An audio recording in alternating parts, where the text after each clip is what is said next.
தேவையான பொருட்கள் pepper, garam masala, chicken masala,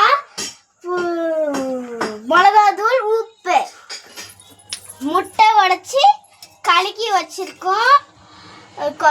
கருவேப்பிலை, தக்காளி, வெங்காயம் நல்லா நறுக்கு கட் பண்ணி வச்சுக்கணும். எல்லாத்தையும் நம்ம இதுல கொட்டிக்கணும். சிக்கன் மசாலா போட்டாச்சு,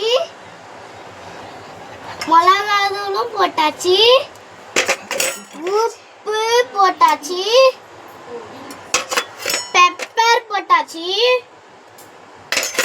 கரம் மசாலும் போட்டுச்சு.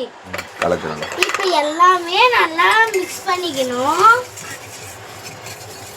நம்ம எண்ணெய் ஊற்றிக்கலாம். லைட்டாக எண்ணெய் ஊற்றிக்கணும். இப்போ நல்லா போட்டுட்டோம் நம்ம. அப்புறம் நம்ம எல்லாம் கலக்கி வச்ச முட்டையெல்லாம் ஊற்றிக்கணும்.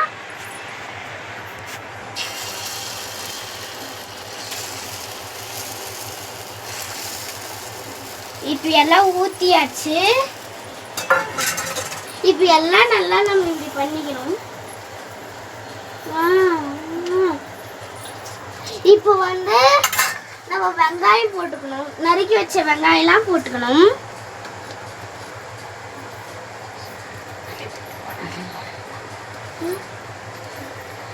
போட்டுட்டு இப்போ எல்லாம் போட்டுட்டோம். இப்போ தக்காளி போட போறோம். தக்காளி நம்ம ஓகே தக்காளி நம்ம போட்டுக்கணும். இப்போ தக்காளி ஃபுல்லா போட்டாச்சு. கருவேப்பிலையும் போட்டாச்சு. இப்போ நம்ம நல்லா ஃபுல்லா இப்படி தோசை மாதிரி பண்ணிக்கணும். நல்லா வாரத்தில் ஃபுல்லா அப்ளை பண்ணிக்கணும். நல்லா அப்ளை பண்ணிட்டு நம்ம கொஞ்சம் தூரம் வேகணும். வெந்துட்ட அப்புறம் நம்ம திருப்பி போடணும். கொத்தமல்லி போட்டுடணும்.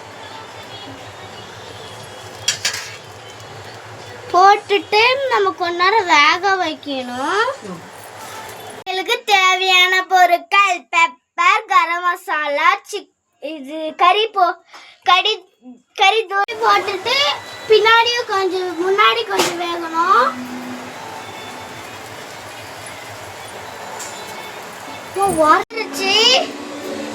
இப்போ நம்ம தட்டல போட்டுட்டு நம்ம எடுத்துக்கலாம்.